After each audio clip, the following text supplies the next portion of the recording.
it's hard to describe how proud I am of this football team. You know, sitting there at 2-6, and people are talking about us being the worst football team in Tennessee history, and nobody in the organization flinched, and I'm real proud of it for that. Never got affected by the results. We kept improving each week, and we played one heck of a football team out there today, and played one heck of a football game. I was especially proud at the end. I mean, the first drive of the second half, they put it to us, went right down the field. We struggled to stop them. That's an outstanding offense. But then from that point on, I think it was about 5 stops. The defense came up with huge stops, and we had some big drives by the offense, and we just really played a great second half against a good football team. So they got what they deserved out there today, and we got another chance to play again, and it's a great win for Tennessee. Did it feel like the defense was just out there all day? I mean, it seemed like you protected themselves. They're good, and that's what they do, though. They're really a ball control offense who throws it, runs it. I mean, they got as good an offense as anybody in the league. And I think that the key is, number one, we got a big turnover there. We were real fortunate because they were about to go up on us in the first half, and we didn't give up a huge plays. So we made them work and work and work and work, and then if we made a play, then that gave us a chance to stop them. So the best part about our defense was not giving up big plays. We just kept playing and rallying to the football. It seemed like they made you sub a lot too. The response to that didn't seem to have any of those personnel issues from a couple months ago. We've had a lot of improvement. We've had 11 guys on field goal block for about 6 straight games, which has been great. And so everybody in the organization improved over the course of the season. That's all you can ask for. Derek, Tyler had a couple of interceptions, but certainly fought back to be somebody that's resilient. He doesn't get phased. It's hard to rattle him. We get a lot more rattled as coaches watching him. He had one that just he says he was trying to throw it away, but he served it up. On 3rd and 1, that was a bad one. The other one, we took a shot on a pitchback pass. Probably could have made a better throw, but the guy made a good play. But from a decision, he had one really bad decision. That was down there in the red area. And we were down there twice and got no points. We missed a field goal in the first half, and then the interception. That could have come back to hurt us. Coach, you had a heck of a day in areas. I'm sorry? In areas that heck of a day. Unbelievable. The guy was going loco on everybody. Yeah. He was. Yeah, he was just, when I told him to get some oxygen because we're going to keep throwing it to him, and he did great. I'm sorry, Jimmy, what? You went for the fake punt, first series, second half. Your thinking behind doing that at well, that point? It wasn't feeling good. They just went on a 12-play, 70-yard drive, and they tied the game up, right? And then we go out and go 3 and out, and I didn't want to go back out and punt them, and then they go on another 10-play, whatever yard, and I just felt like we needed to try to make something happen. And then we did, and that's when we went down. But at least we changed field position 8 o'clock. Is that a design? Good about the result of that, even though you didn't score, at least changing. Well, 2 things happened. They started the next drive on the 20, so we changed field position, and we ate up clock to let the defense recover, adjust, and so I think even though we didn't get points out of it, it helped.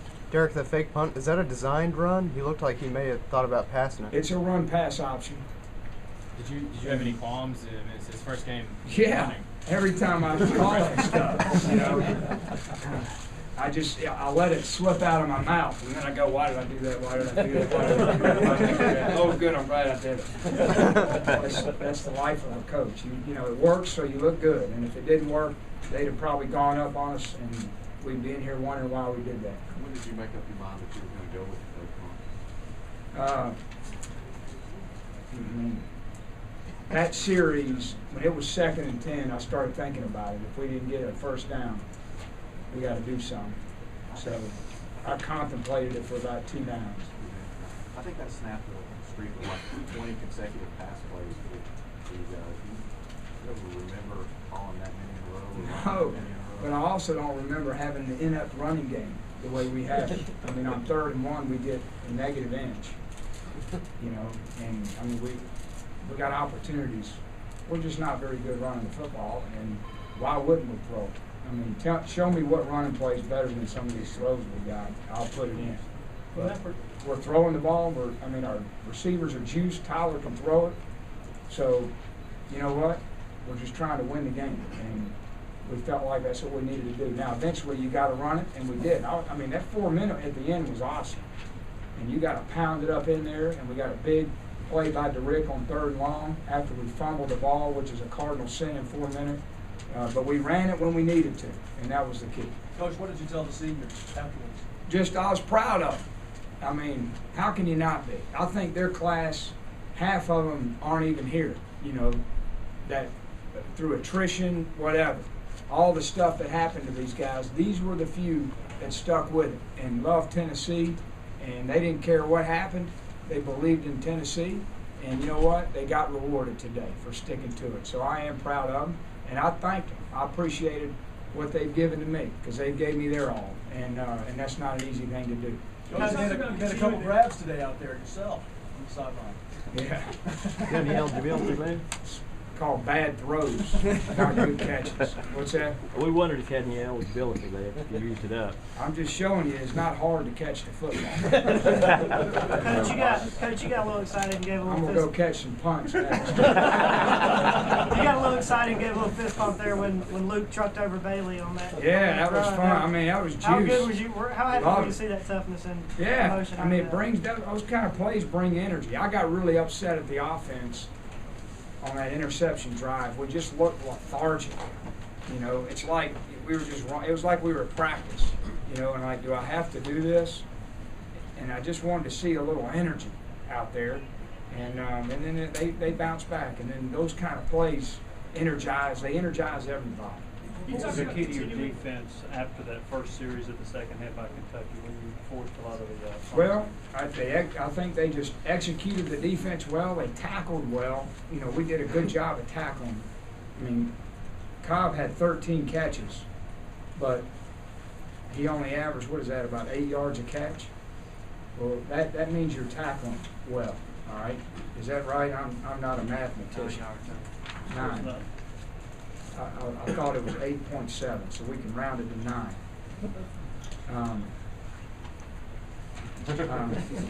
But I think the tackling was good, and then we started every now and then. We got, you know, all we needed was one play to get them all scheduled, and then that gave us a chance. And we either got a sack or sometimes we got a penalty, and that helped us. Were you mindful of what Torian Poole needed there? Like he needed to go over 1,000 yards. Please. Did he go over 1,000? He was like 6 yards. 6 yards short. I don't care about that. I mean, I was mindful of trying to run the clock out and get him here. That's all. I mean, maybe that's a bad thing to say. Coach, knowing that you He had plenty of opportunities to get over 1,000 prior to the end of the the run game being what it is, Kentucky's run defense being what it is, and their pass defense one of the top 25 in the nation. The strategy, of course, as you said, is to pass ball because they can't run. But knowing they couldn't stop the run, why not stick with your run game? Well, because it seems like to me that would be a neutral thing. Yeah, well, they can stop our run. So they can't stop the run very well, but they can stop our run extremely well. And so they stopped the pass pretty well, but we felt like they couldn't stop our pass. And, you know, we went with our strength against their strength over our deficiency against their deficiency. And we just felt like that was a better matchup for us. You talk about the results, and now that you have one in the bowl game, the results were good. You have a result. Well, I say if you trust the process, the results will come. And our guys trusted the process, and so the results came. Is there personal satisfaction in this for you to get to the postseason? You've talked about the attrition and injuries and everything this year. Well, I mean, I'd be sitting here lying if I said that didn't matter to me. Of course, you know, you feel good, but the players should feel good. And, you know, I'm one of 200 people in our organization that made this happen. So I couldn't have done it without the players' commitment. I couldn't have done it without the coaches doing a great job. And the most important thing was I couldn't have done it if at 2-6 we had anybody starting to flinch and still doubt, and we didn't. They just stayed the course. Everybody in the whole organization. And when that happens, you know, good things happen. Kentucky's all the one of raised completions with the seniors, and I guess Jones and stuff, and obviously the Mason.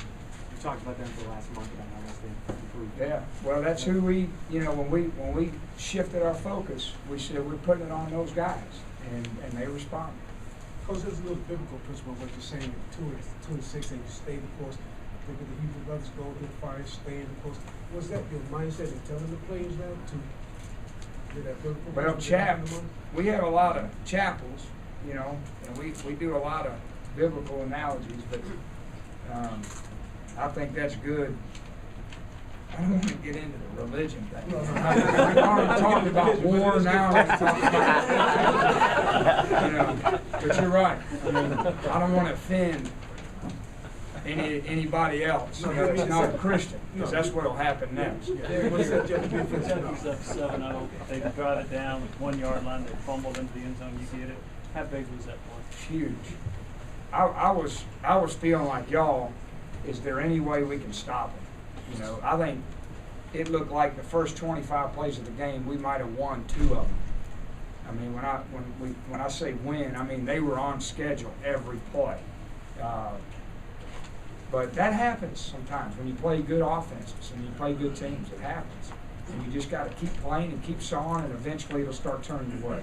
And that was a big break for us. Do you think that Darius was going to have as many opportunities headed into this game? Yeah, we had a lot of chunk plays in this game. We knew, if we executed some of these throws, we could have some big game out in the perimeter. That was our game plan. Tyler got beat up a lot in this game. Yeah. Where's the offensive line and pass protection? This is like the third game. I'm not sure sometimes, looking around. Sometimes they do a good job, and then sometimes, they get beat. Now, what would help is, we don't have a run gun, so then we don't have a play action gun. So we get in a gun that's high octane, and so that doesn't help us either. But they did. How many sacks do we have? Just 2. Yeah, he got hit a lot. Got hit a lot. He's been hit every game. Coach, can you talk about the streak now, 26 games in Kentucky? Well, the previous 25 didn't help us win today. I believe that, and I believe it every year. So I'm just glad, in my first year we didn't snap that thing, because nobody would have been happy. If you could reflect, we sat here on August 15th. It was hot out there, 96 degrees. We took team pictures, and you told us we don't know what's going to happen. It got really dark in October, and you come through November. What would you reflect? If you were, just asked to reflect on everything that's happened to you in a quick summation. Well, you never, I don't try to make predictions, and I never do early in the season, because there's so many variables that you can't control when you go into a season. But I feel like that our team did everything we asked them to do. They got better each week. I felt like our coaches did a great job during the course of the season of continuing to evaluate our team and continuing to search and seek ways to play better. And the combination of the coaches doing a great job and the team keeping believing is the reason we started playing pretty good down the stretch. Did you talk about And our defense really, you look at the last 4 games, they've done a phenomenal job. And they were getting maligned, we were giving up a lot of points. So I'm proud of them for that. And then our offense found some juice. Every phase got better.